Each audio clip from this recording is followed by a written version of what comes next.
Abrimos una nueva edición de Café Financiero con toda la información necesaria para cuidar tu dinero.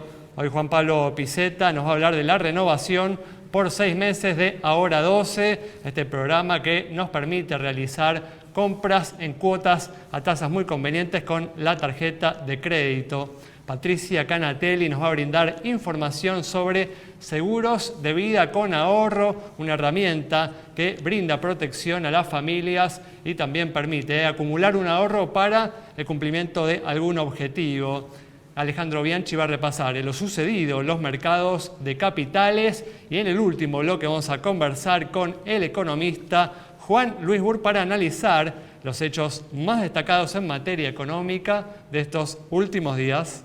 Abrimos el programa de hoy con información de los mercados de capitales y tras el alivio que trajo el anuncio del acuerdo con el Fondo Monetario Internacional del viernes pasado, volvieron ciertas tensiones en las últimas horas con el dólar informal volviendo a la senda alcista y la interrupción de la caída del riesgo país. Uno puede vincular esto sin duda con la renuncia de Máximo Kirchner a la presidencia del bloque oficialista en la Cámara de Diputados, demostrando, ¿no?, la fragilidad de la coalición gobernante. Ale, ¿qué tal? ¿Cómo andás? ¿Qué tal, Alejandro? Bueno, ¿cuál es tu lectura, ¿no?, de estos eventos? Bueno, me parece, como vos decís, ¿no?, tenemos en el gobierno, en el Poder Ejecutivo, una coalición que de alguna forma tiene expectativas o en vista un posible gobierno en el año 2024, y creo que es importante repasar esto desde el punto de vista, por un lado, de entender el relato político y por otro lado de, digamos, específicamente, digamos, los términos más duros económicos, ¿no? Me parece que el relato político lo que está diciendo es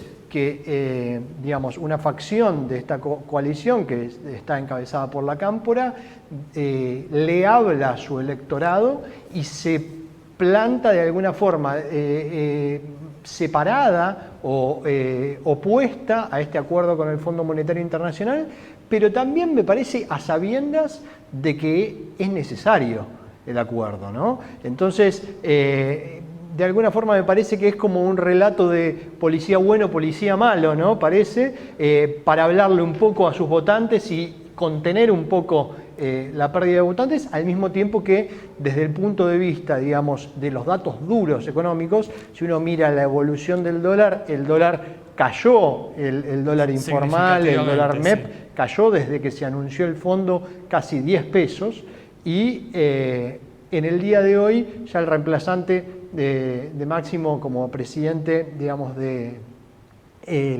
bloque oficialista, digamos, del bloque en el Congreso,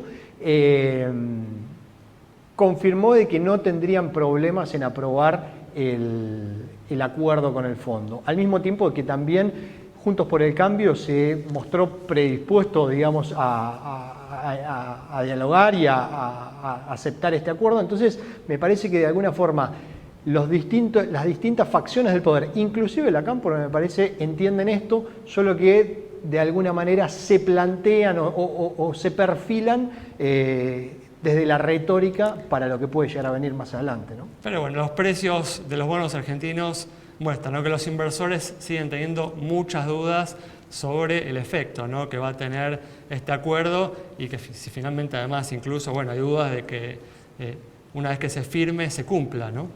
Sí, Argentina de los últimos 9 acuerdos que hizo con el fondo los incumplió todos, entonces es difícil creerle, digamos, a un deudor serial, incumplidor serial, cuando te promete que va a bajar el gasto público, que va a hacer determinados ajustes. Sin embargo, hay que entender que es un acuerdo muy light, no tiene, digamos, reformas estructurales importantes, no reforma, digamos, sistema previsional, no reforma sistema laboral, y por otro lado, el mayor ajuste se da recién en el 2024, que será, digamos, materia del próximo gobierno, ¿no? Tal cual. Bueno, vamos a cambiar de tema y seguimos ahora con una buena noticia para los usuarios de tarjetas de crédito, porque el gobierno decidió renovar Ahora 12, este programa que nos permite realizar compras en cuotas a tasas de interés muy convenientes. Juan, ¿qué tal? ¿Cómo andás? ¿Qué tal, Ale? Buenas noches. Bueno, ¿y cómo sigue esto?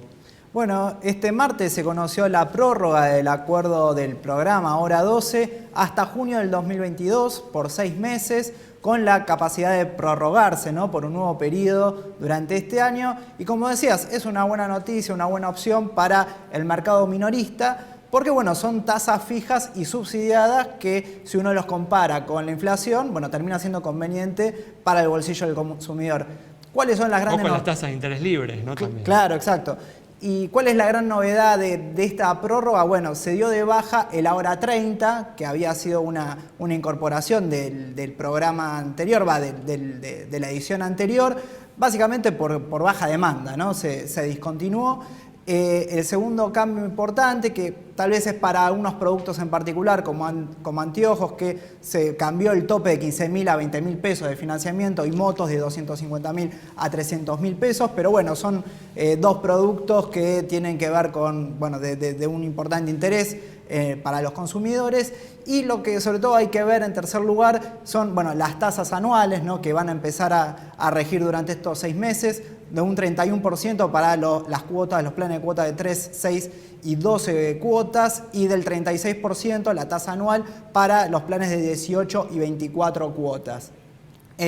Otro porcentaje del costo que tiene el financiamiento de este plan que hay que ver es los topes máximos que pueden llegar a aplicar los comercios, ¿no? No están obligados los comercios a aplicarlo, pero puede, sí, dependiendo del plan de cuotas que están adheridos cada comercio, puede establecer un 4%, un 7%, un 16%, hasta el 40%, dependiendo, ¿no?, el mayor financiamiento posible. Obviamente, en la mayoría de los casos, por lo menos hasta 12 cuotas, sigue siendo un costo menor al de la inflación, y bueno, se extiende a todos los rubros, ¿no?, de la economía en general. En una versión, igual como vemos, más limitada a tono, ¿no?, con los tiempos más de ajuste que vienen por delante. Vamos a trasladarnos ahora a la industria de seguros para hablar de seguros de vida con ahorro. Patricia, ¿qué tal? ¿Cómo andás? ¿Cómo andás, Ale? ¿Qué tal? Un gusto tenerte aquí nuevamente. Gracias, un gusto estar aquí. Una herramienta, Patricia, que permite justamente brindar protección a las familias y también acumular un ahorro con vistas al cumplimiento de algún objetivo, ¿no? Tal cual. El seguro de vida con capitalización es yo creo que en este momento es un contrato de los más ideales a tomar, sobre todo en gente de edad joven que está preocupada por la subsistencia económica de su familia, pero que de alguna manera pretende que al sobrevivir o supervivir a la póliza y haya un reintegro, haya un ahorro. Entonces, claro, estos seguros tienen esa doble, la importancia de este doble bien, claro, de este doble beneficio. Claro. Por un lado, un componente que se lo llama de muerte, que es la parte que, claro, que protege ante una situación negativa en la vida del asegurado, y protege económicamente a la familia. Aquellas familias que dependen, a los beneficiarios, ¿no?, claro, de una fuente de ingresos específica. Es que hoy por ¿no?, hoy sobre todo la gente, la clase media y aún medio alta, dependen de más de una persona. Inclusive yo siempre aconsejo de que ambos componentes en un matrimonio, por ejemplo, o en una pareja que tenga hijos, conviene que ambos dos tomen un contrato de esta naturaleza, sabiendo que en la supervivencia, y que hoy la probabilidad de supervivencia es muy grande, va a tener un retorno, un dinero que ahorró en los sucesivos pagos. Bueno, para aquellas personas que no están preocupadas por la parte de protección, sino que están más interesadas en generar ese ahorro, porque hoy ven las magras jubilaciones que existen. Existe el seguro de retiro. Seguro de retiro. El seguro de retiro es, aquel que tiene más interés en el ahorro que en la protección. Que te aclaro que los seguros de retiro también tienen un componente de protección hacia los familiares, o sea, uno elige, el que toma la póliza de retiro elige a quién proteger. Es menor, claro, y la mayoría va al componente de ahorro. Y yo te comentaba en un primer momento, gente joven que arranca, y la proyección es hacia el vida con capitalización, porque le interesa mucho la subsistencia económica de su grupo familiar. En la medida que uno va cumpliendo más edad y conviene o tiene mejor proyección el seguro de retiro, porque está pensado directamente hacia la renta. Perfecto, con esta información sobre seguros cerramos este bloque. Quédate con nosotros. En instantes regresamos con mucha más información.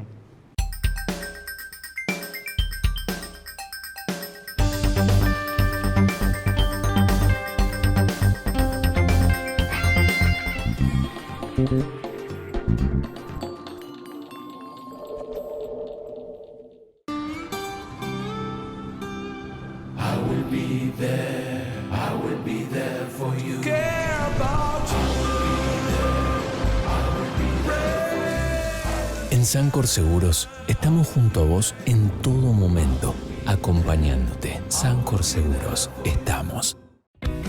Seguridad no está en las cosas, está en saber cuidarlas. Por eso Triunfo Seguros te ofrece la mejor cobertura para tu auto y moto. Triunfo Seguros, siempre cerca tuyo.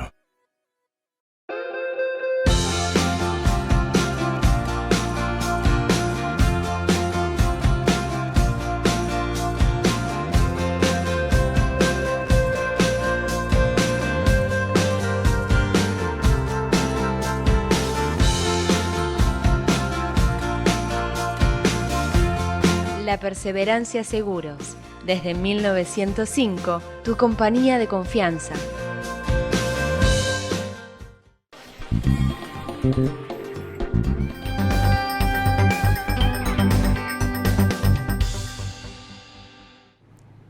Abrimos un nuevo bloque y hace pocos días se conoció un informe de la Defensoría de la Ciudad de Buenos Aires que compara los costos de financiamiento de bancos y fintechs. Bueno, Juan, ¿cuál fue el resultado de este informe? Bueno, es bastante interesante de los resultados que da este informe. Bueno, hablábamos en el bloque anterior sobre la hora 12, ¿no? Sí. Bueno, hay todo un mundo que queda por fuera, ¿no? A la hora de hacer compras o financiamiento del consumo. Bueno, lo que hace este informe es comparar cuál es el costo que tiene hacer pagos en cuotas con tarjeta de crédito o préstamos personales en la banca tradicional en comparación con la fintech. Claro. Bueno, la conclusión principal que uno puede sacar a partir de este informe es que puede ser hasta 3 veces más caro adherirse a un plan de cuotas. ¿Cuánto? 3 veces más caro. Wow. Financiarse a través de una fintech, como puede ser, en este caso estamos hablando de Mercado Pago, Ualá y Al Préstamo, que es una plataforma que intermedia entre las empresas que prestan dinero y los usuarios. En general, bueno, lo que tiene que ver con las tarjetas de crédito, generalmente los bancos públicos son los que tienen las mejores tasas de financiamiento, ¿no? En torno al 49% hasta el 55%, y los bancos privados están un poquito más. Pero bueno, en lo que tiene que ver con la fintech, ahora vamos a ver un gráfico que es bastante ilustrativo. El costo mínimo arranca en el 156%, el costo financiero total, al 296%. Esto tiene que ver, por ejemplo, con Mercado Pago. Ahí hay una diferencia si lo pagas con tarjeta de crédito o con QR. En general, los pagos con QR suelen ser más caros, lo cual eso hay que también prestar atención cuando se pagan cuotas con QR. Y en el caso de Ualá, el costo mínimo por operación o por pago es del 96% al 248%. Esto, en el caso de Ualá, hay que también prestar atención. Cifras que estás dando. Sí, bueno, también esto, siempre lo queremos decir, ¿no? El consumidor, el cliente tiene que investigar, ¿no? Revisar los números. En el caso de Ualá, por ejemplo, hay muchas diferencias en lo que tiene que ver con el perfil crediticio de cada cliente. Y bueno, lo mismo, ¿no? En la banca privada hay un mundo de diferencias en lo que tiene que ver con clientes premium, clientes más clásicos. Entonces, bueno, pero sí, en términos promedio, lo que termina pasando, si uno se adhiere a cuotas o préstamos de fintech, bueno, se puede triplicar el costo. Por lo tanto, bueno, a la hora de hacer un pago, a prestar atención. Información para tener sin duda en cuenta.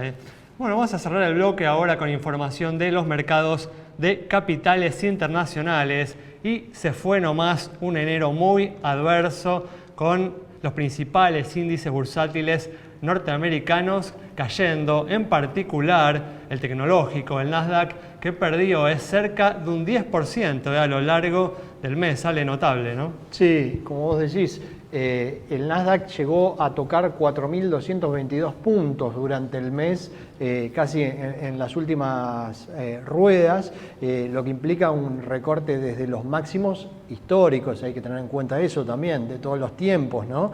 Del 10%, y desde entonces empezó una recuperación que sigue por lo menos hasta ahora, que yo diría es más bien un rebote, porque todavía no podemos hablar de continuidad de la tendencia alcista hasta tanto no se superen nuevamente los máximos. Pero hay que entender que el mercado, me parece, se está anticipando a este tapering, a esta reducción de la sobreoferta monetaria de la Reserva Federal, el cambio, ¿no? Y todavía ahora en febrero tenemos un mes que no hay reunión de la Fed, pero en marzo seguramente vaya a haber suba de tasas y se inicia un ciclo de aumento de tasas y de mayor restricción monetaria que está afectando también a los activos de mayor riesgo, las conocidas como acciones de crecimiento, que cayeron aún más que las acciones más grandes que están dentro del S&P 500, ¿no? Ale, ¿y alguna vez alguna oportunidad en este contexto para aquellos que quieren así invertir en alguna de estas opciones? Bueno, justamente dentro de las acciones de crecimiento, que cayeron aproximadamente un 24% durante el mes de enero, en nuestro mercado hay un ETF o un CDR de ETF, ¿sí?, que se puede comprar tanto en pesos como en dólares, que se llama ARKK. El ARK es el único CDR de ETFs que de estos nuevos CDRs de ETF que se han emitido, que son aproximadamente 9, que están cotizando ahora en la Bolsa de Comercio de Buenos Aires, es el único que tiene manejo activo y tiene específico dentro de su criterio de selección de activos empresas de innovación tecnológica, con lo cual eso lo hace muy volátil, pero también mucho con potencial potencial de crecimiento hacia adelante. Así que me parece una oportunidad interesante aprovechar la gran caída que tuvo durante el mes de enero, porque digamos, está cerca de ya la tendencia alcista de largo plazo. Muy bien, una opción disponible para ellos tener una cuenta comitente en el mercado local. Con esta información cerramos este bloque. Quédate con nosotros. Al regreso vamos a estar dialogando con el economista Juan Luis Burr.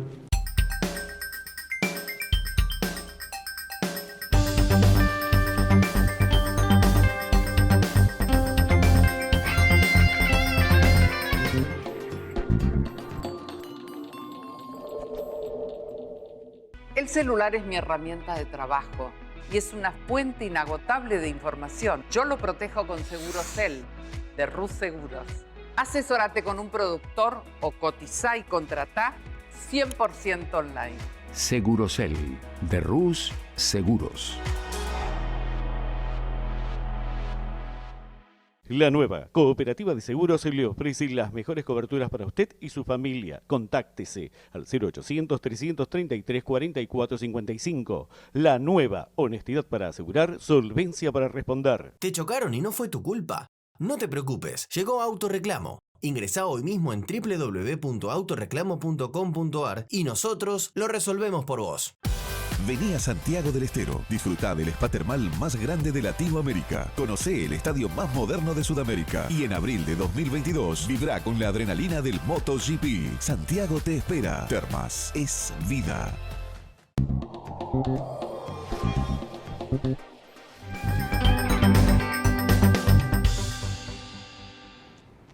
Abrimos este último bloque ya con la presencia del economista Juan Luis Burr en forma remota para analizar las principales noticias económicas de estos últimos días. Juan, ¿qué tal? ¿Cómo andás?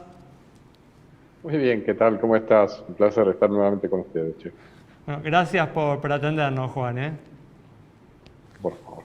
Bueno, y hablábamos en el primer bloque que tras la calma que trajo el anuncio del acuerdo con el Fondo Monetario Internacional el viernes pasado, en las últimas horas volvió a haber cierto nerviosismo con el dólar informal retomando la senda alcista y interrumpiéndose la baja del riesgo país.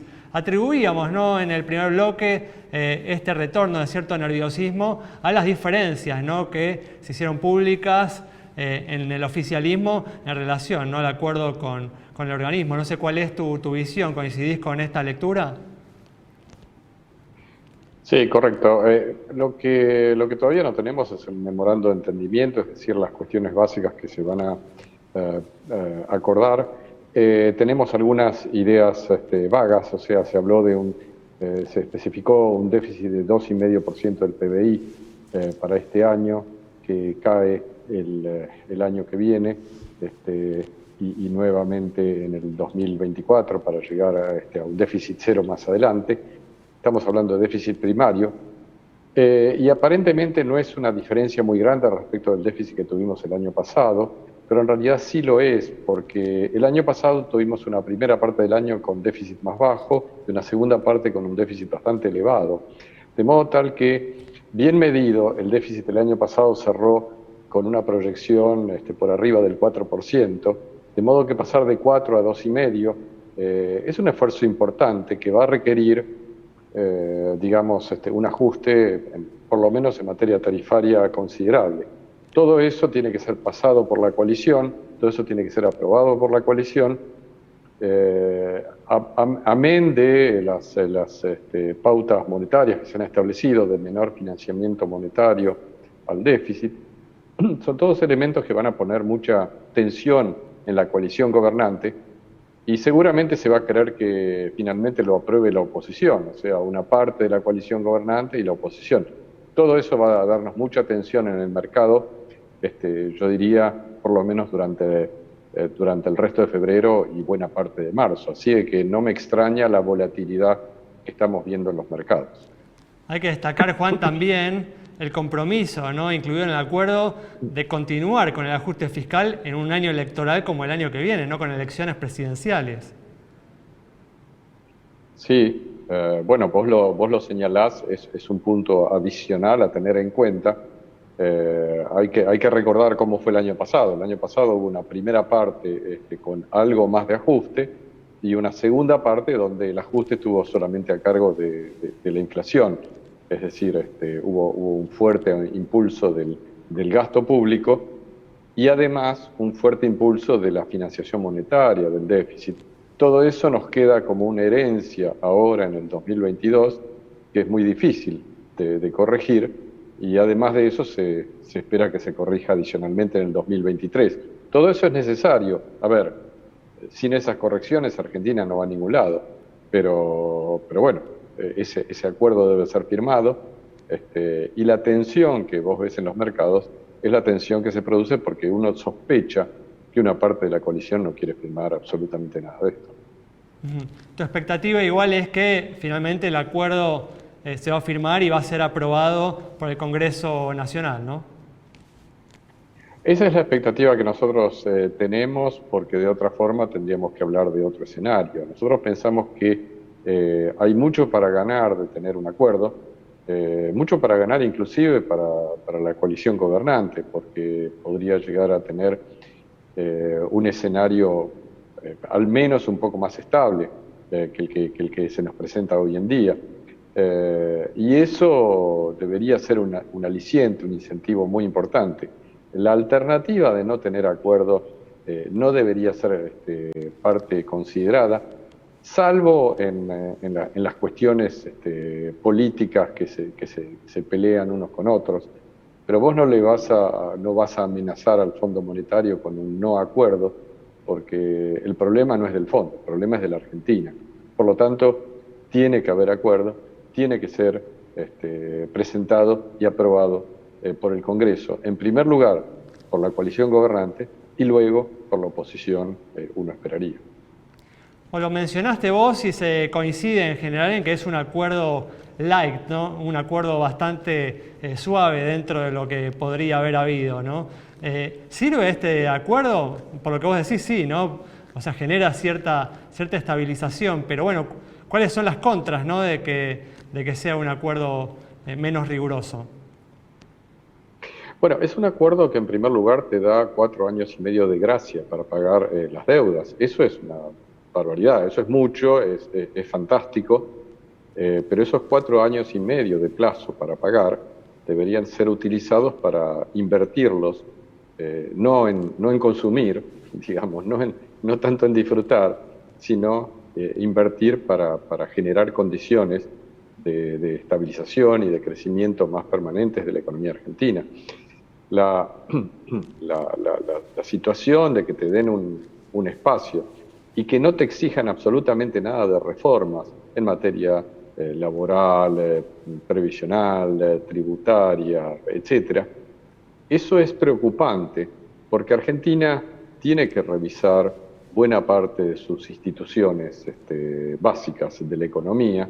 Si no las revisa, le va a pasar lo que le pasó a muchos países de la región que estuvieron con instituciones inapropiadas durante mucho tiempo y solo después de tener cambios en sus regulaciones tuvieron una economía más abierta, más pujante, con mayor crecimiento. El ejemplo lo tenés al lado, lo tenés en Chile, lo tenés en Uruguay, lo tenés en Brasil, lo tenés en Paraguay, lo tenés en todos los países que hicieron reformas y que esas reformas dieron lugar a un periodo de mayor estabilización y crecimiento. Muy bien, bueno, para dejar atrás, ¿no? Además, venimos de 10 años de estancamiento, Juan, ¿no? Sí, vos pensás que ese estancamiento no es gratis. Estancamiento significa estancamiento del producto, el producto no crece, pero durante ese periodo siempre crece el empleo, porque el empleo, bueno, de alguna forma la gente tiene que conseguir algún ingreso. Entonces la productividad de la economía, la productividad media cae. Si vos mirás la productividad de la economía argentina, a fines del 2021, está alrededor de 15% abajo de lo que estaba en el 2011. Es decir, cuando vos observás esa situación, deberías encontrar que los ingresos de la población también están abajo. Y efectivamente, si vos mirás los salarios, ya sea los reales del sector privado, el sector público, lo que fuere, están entre 15 y 20% abajo de lo que estaban 10 años atrás. La razón no es un milagro, es simplemente que sos menos productivo. Tal cual. Entonces, el estancamiento que vos decís tiene consecuencias muy claras y muy directas sobre todos nosotros. Como tenemos que cerrar, Juan, muchas gracias por este diálogo. Cerramos entonces el programa de hoy con el análisis del economista Juan Luis Burde sobre la situación de la economía argentina, el acuerdo con el fondo y las perspectivas que pueden abrirse si se avanza con este entendimiento. Nos reencontramos en los próximos días aquí en Metro.